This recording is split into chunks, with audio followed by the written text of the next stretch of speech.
You have two boarded up old homes there behind a fence.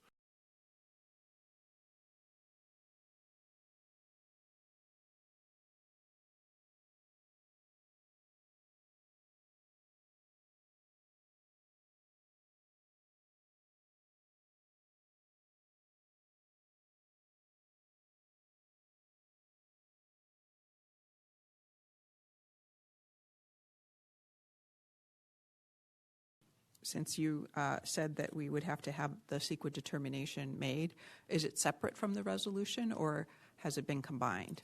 CEQA determination is included with the resolution, is not a separate resolution. Particularly with notices of exemption, to include them within the body of the resolution.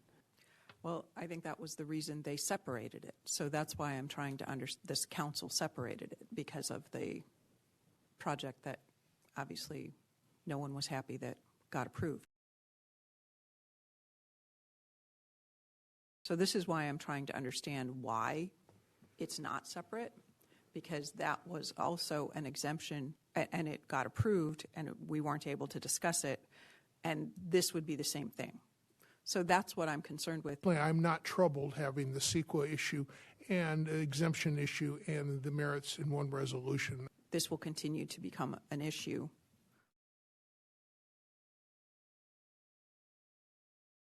Was there any thought, Mr. Franklin, given to providing some type of little picnic table, a little room for a ping pong game, something there on site? Unfortunately, we were not able to accommodate any recreational space.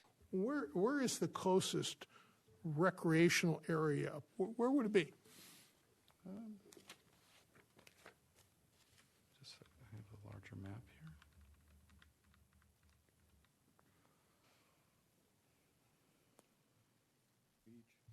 Yeah. Would it be at the beach? The coast is probably a popular one. Okay, and that body of water there, I'm sure, is that the lagoon or is that the ocean? Okay, in terms of parks, I know there's the Haas Grove Park. Would that be the closest actual park? I'm not totally sure. So we do not have ADA provisions made for this particular project.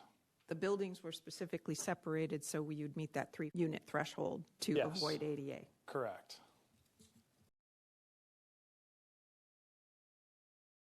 The fact that they have been able to divide the buildings into 3 units each means that they avoid all kinds of accessibility requirements, all kinds of, building code requirements. I think they should really consider exterior sprinklers if they're going to proceed with this. In the last 5 months that I've been on the commission, we've never had a conversation about exterior sprinklers. So my question is that ever required? 10 feet is big as far as fire safety. I'm an engineer. That's huge. Natural disasters, which we have, going from 10 to 6, it's a big deal. If they start, and then amber goes into my property, was built in the 1940s, that's a big concern of mine. I just found out about this waiver that you guys are giving them, especially given the issue that we had in the Palisades. As much as we might desire that the setbacks be as per code, I don't think I personally, as one commissioner, can make the findings to say, no, you can't have that waiver and you can't have that exception. What I would suggest would be at the end of one of our meetings where we would have a 15-minute presentation, ask questions that would give us some specifics on how the fire department operates in land use projects. We have not talked to the fire chief or fire marshal about this. It might be appropriate for us to talk to them. There could be some materials that are already online that we can send. As if a fire chief were to be sitting in front of us. Now it's a congressional hearing.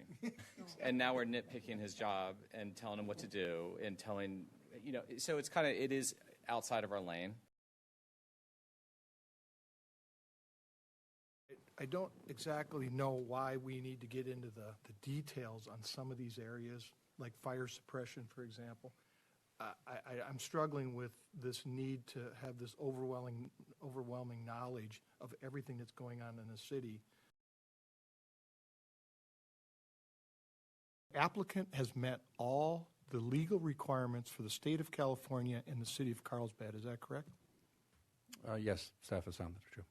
No, it doesn't meet all the requirements. That's why it's here in front of us. I'm confused then. So that's the concern. If all of their development met the requirements, it wouldn't come here.